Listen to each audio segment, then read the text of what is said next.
Welcome to one arena. आज हम geeks for geek के प्लेटफॉर्म पे हैं और ये है problem of the day. Print matrix in diagonal pattern. Given a square matrix mat for n cross n size. एक स्क्वायर मैट्रिक्स होगी n क्रॉस n साइज की और हमारा टास्क ये है कि हम लोगों को डायगोनल पैटर्न में उसके एलिमेंट्स को प्रिंट कराना है। जिस तरह से हम यहाँ पर एग्जाम्पल में देख रहे हैं, तो पहले तो 1 है, फिर 2 4, फिर 7 5, 3, फिर 6 8, फिर 9। तो हमें हर बार सारे एलिमेंट्स को डायगोनल पैटर्न में प्रिंट कराना है और आउटपुट कराना है। ये एग्जांपल, ये सेम मैट्रिक्स और उसका आउटपुट, ये दूसरी मैट्रिक्स और उसका आउटपुट, जो 1 2 3 एंड 4। चलते हैं सीधा इसके एक्सप्लेनेशन पे कि इसका ये जो कोड आया है, ये कोड किस लॉजिक से बना है। तो लॉजिक चेक करते हैं, इधर आ जाते हैं। तो सबसे पहले तो मैट्रिक्स लिख लेते हैं। हमारी मैट्रिक्स क्या है? Example matrix. So that is 1 2 3 4 5 6 7 8 and 9। अब ये मैट्रिक्स होगी। द मैजिकल थिंग इज, ये पहले मैट्रिक्स में जो पहला एलिमेंट है उसका इंडेक्स क्या है? 0 0। अगर हम आई जे में उसको आइटरेट करें, दूसरे का है 0 1, तीसरे का है 0 2, सेकेंड रो में 1 0 1 1 एंड 1 2, थर्ड रो 2 0 2 1 2 2। तो ये हो गई हमारी मैट्रिक्स के जो इंडेक्सेस हैं वो। अब अकॉर्डिंग टू द क्वेश्चन अगर हम देखें, तो हम लोगों को इस पैटर्न में प्रिंट करना है। यहाँ से ये अपवर्ड्स, फिर ये डाउनवर्ड्स,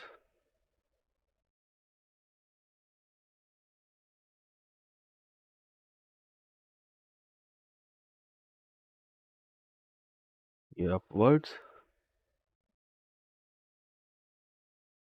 and then ये downwards,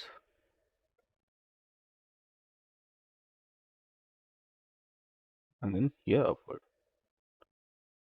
द सेम चीज़ अगर हम यहाँ पर ऑब्जर्व करने की कोशिश करें, तो this one upwards, this one downwards, this one upwards, this one downwards and this one upwards। and the one thing to observe here is कि जो आई जे का सम है वो पूरे डायगोनल में सेम है। यहाँ पर 0 है, यहाँ पर 1 है, यहाँ पर 2 है, यहाँ पर 3 है और यहाँ पर 4 है। और ये सिर्फ 3x3 में नहीं, 2x2 में, 4x4 में और हर n×n की मैट्रिक्स पर अप्लाई होगा। You can try it your self. थोड़ा सोचने की कोशिश करो। अब इसका इस्तेमाल हम कैसे करेंगे? इसका इस्तेमाल हम ऐसे करेंगे कि हम एक डिक्शनरी बनाएंगे और उसके अंदर जो भी हमारे आई जे का सम है, जैसे कि 0 है, 0 की वैल्यू में एक हम लिस्ट रखेंगे जिसमें हम सारे सारे एलिमेंट को स्टोर कराएंगे। जैसे 0 वाला सिर्फ 1 है, 1 वाला हमारे पास 2 एलिमेंट हो गए, तो इट्स अ डाउनवर्ड। ओके,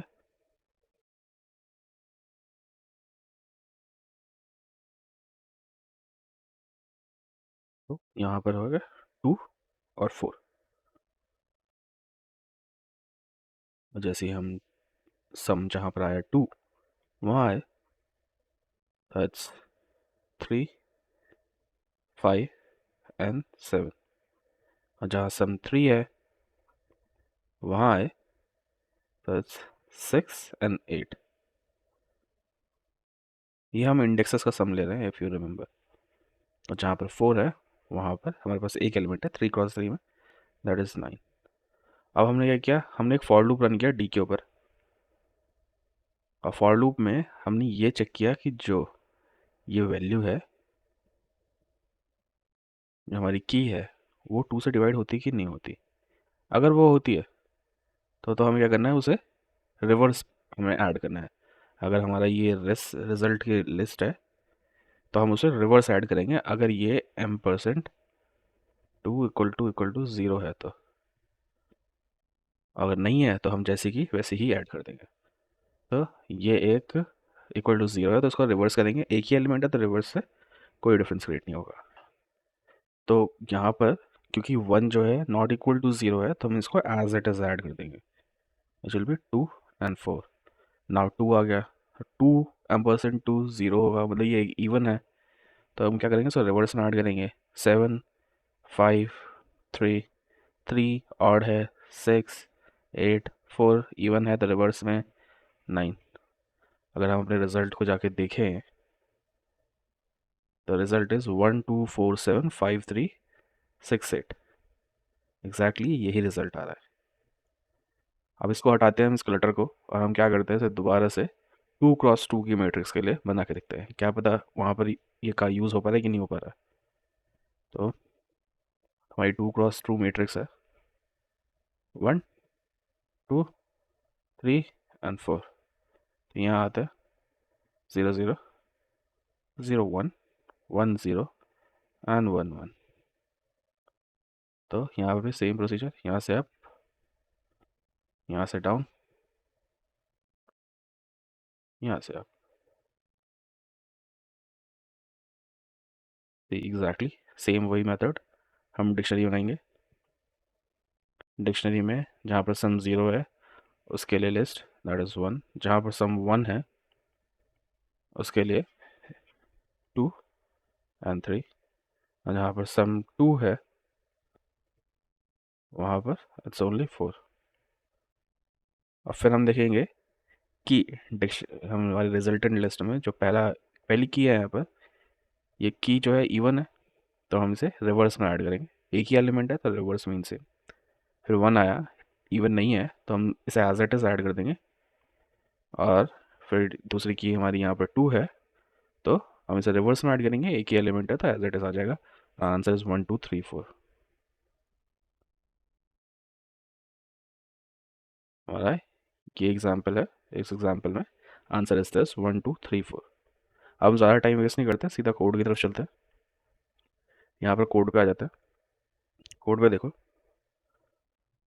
यहाँ पर सबसे पहला तो काम हमने यही किया है कि हमने लेंथ ले लिया मैट्रिक्स से, फिर हमने एक डिक्शनरी डिफाइन करी, फिर हमने फॉर लूप रन किया टू रीड दी मैट्रिक्स। और हमने साथ ही साथ मैट्रिक्स का रीड करने के साथ साथ क्या किया है कि डिक्शनरी में पॉपुलेट कर दिया है, और ये वही हमने आई जे के सम के अकॉर्डिंग पॉपुलेट किया है। और अगर इफ़ यू आर वंडरिंग कि डॉट गेट क्या है, तो डॉट गेट में ये है हमारी की। तो अगर डी के अंदर ये वैल्यू है, ये की है, तो ये उसकी वैल्यू फेच कर लेगा। अदरवाइज क्या करेगा, ये डिफ़ॉल्ट वैल्यू दे दिया है एम्प्टी लिस्ट, उसको ले आएगा। ठीक है, तो हमें इफ़ कंडीशन लगाने की ज़रूरत नहीं पड़ रही है यहाँ पर। That's it, it's a inbuilt function in dictionary, Python dictionary, जो हम यूज़ कर सकते हैं। And now this is the matrix value, matrix element at I J. और हर बार हम आई जे को ऐड कर रहे हैं आई जे आई प्लस जे पे, ये हमारी की बन रही है। अगेन फिर क्या किया, एक रिजल्टेंट मैट्रिक्स रिजल्ट लिस्ट को हमने यहाँ पे इनिशलाइज कर दिया, फिर फॉर लूप चला दिया डिक्शनरी के ऊपर और डॉट आइटम्स किया, तो हम लोग की वैल्यू दोनों एक साथ ले सकते हैं। फिर हमने रिजल्ट में एरे को ऐड करने की कोशिश करी है, और वैल्यू उसको हमारी जो एरे है वो वैल्यू के नाम से आएगी, यहाँ पर डिक्शनरी में रीड होगी। तो वैल्यू को रिवर्स लिया है अगर वो जो हमारी की है वो इवन है, और अगर वो ऑड है तो एज इट इज़ ऐड किया है। इस तरह से हमारा रिजल्टेंट क्रिएट हुआ है और हम यहाँ पर रिटर्न कर रहे हैं रिजल्ट को। एक बार इसे रन करके देख लेते हैं।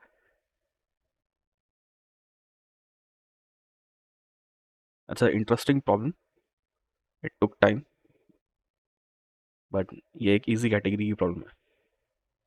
और भी प्रॉब्लम, और भी तरीके हो सकते हैं इस प्रॉब्लम को सॉल्व करने के, but I think this is the easiest one. I hope सबको समझ में आया होगा। अगर आपको कोई भी डाउट हो, comment in comment section or connect with me on Discord. Like, share, subscribe, and keep watching for such videos. That's it. Bye bye.